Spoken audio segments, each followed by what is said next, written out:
Salut les amis, j'espère que vous allez bien, on se retrouve pour une nouvelle vidéo sur Dragon Ball Super.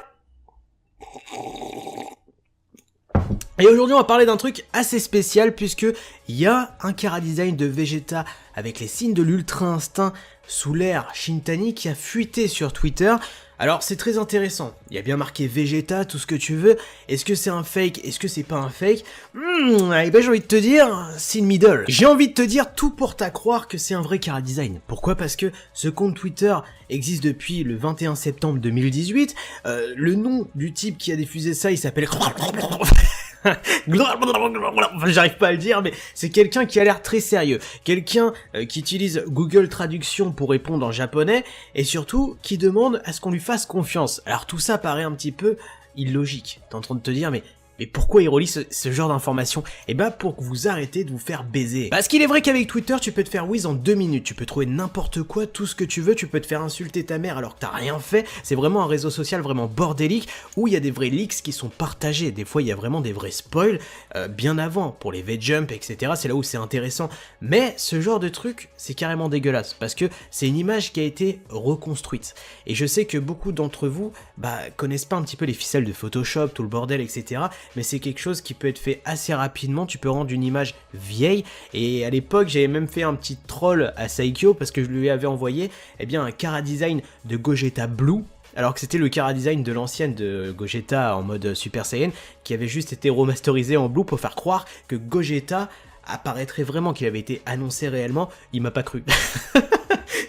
Il a vu l'image, il m'a dit Chris t'es vraiment un enfoiré, enfin bref il m'a insulté en off, mais c'était marrant pour vous prouver à quel point c'est facile de faire quelque chose d'assez rapide et surtout pour lancer une information qui est totalement fausse. Et c'est là où je voudrais venir sur le terme putaclic qui est souvent jeté à tort pour les youtubeurs qui vont débattre de telle ou telle théorie en disant que Gogeta va arriver dans le film en émettant une théorie sans dire que c'est confirmé. Là on a un type sur Twitter qui annonce un chara-design officiel comme étant officiel alors qu'il a rien d'officiel, qu'il aurait l'exclu de cette information et qu'il a fuité cette image parce qu'il travaille à la toile animation. Bon, le gars est parti super loin, tu vois ce que je veux dire?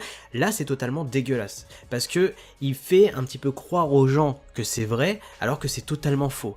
Alors que l'idée pourrait être belle parce qu'il annonce comme quoi que dans le film, il n'y aurait pas de fusion et que Vegeta aurait les signes de l'Ultra Instinct pour virer des Goku. Donc dans la théorie, c'est cool. Sauf que là, il nous affirme que ce chara-design est vrai alors qu'il est totalement faux et je peux vous le prouver en 2 minutes. En fait, notre cher monsieur qui travaille à la Toei Animation, qui a créé son compte Twitter depuis le 21 septembre sur Twitter et qui s'appelle Ram et qui dit c'est officiel, a tout simplement pris un chara-design officiel de Shintani qui avait été diffusé il y a quelques semaines, quelques mois maintenant, de Vegeta. Il a tout simplement reconstruit les bras, donc redessiné ou juste remodelé sur Photoshop, détouré le prénom Vegeta, il l'a foutu à droite, a zoomé l'œil de Vegeta, l'a mis en Migate no Gokui et hop, a pop ça sur Twitter en disant que c'est une image officielle, donc quelque chose d'assez simple, d'assez rapide à créer pour créer des faux leaks, pour faire croire quelque chose aux gens sans émettre de théorie en disant que c'est officiel. Et là c'est clairement dégueulasse, on est clairement dans de la désinformation, dans quelque chose qui est nuisible pour la communauté. Et ne cherchez pas à me demander en message privé quel est le compte Twitter qui a partagé cette fausse information pour aller allumer son petit cul, ça sert à rien. Ça se trouve c'est juste un gamin de 15 ans qui a voulu faire un troll sur internet, c'est juste pour vous prouver qu'à l'heure actuelle, il faut se méfier de toute image, de toute personne qui va te dire que c'est officiel, etc. Pourquoi? Parce que tant qu'il n'y a pas d'information réelle de source de cette information, faut mettre cette idée en stand-by. Tant qu'elle n'est pas confirmée officiellement par une source, dites-vous que tout est possible, que ça peut être un troll, que ça peut être une image reconstruite, une fausse information. C'est pour vous prouver qu'à l'heure actuelle, c'est facile de faire croire des choses. Après, comme je vous l'ai dit, l'idée me plaît. Si on part dans la théorie que Vegeta aurait les signes de l'Ultra Instinct dans le film, ça me plaît de voir Goku et Vegeta combattre ensemble face à Broly, galérer en Migate no Gokui.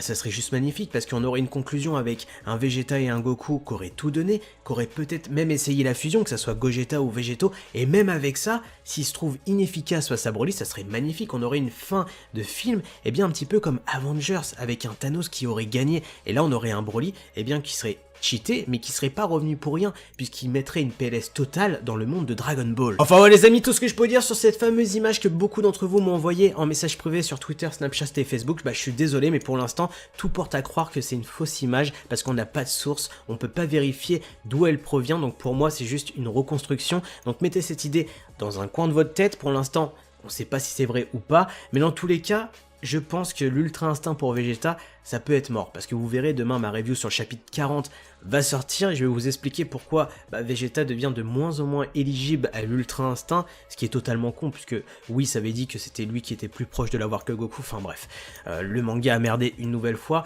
N'oubliez pas de liker, de partager, de vous abonner à la chaîne YouTube. Sur ce, moi je vous laisse, tchuss!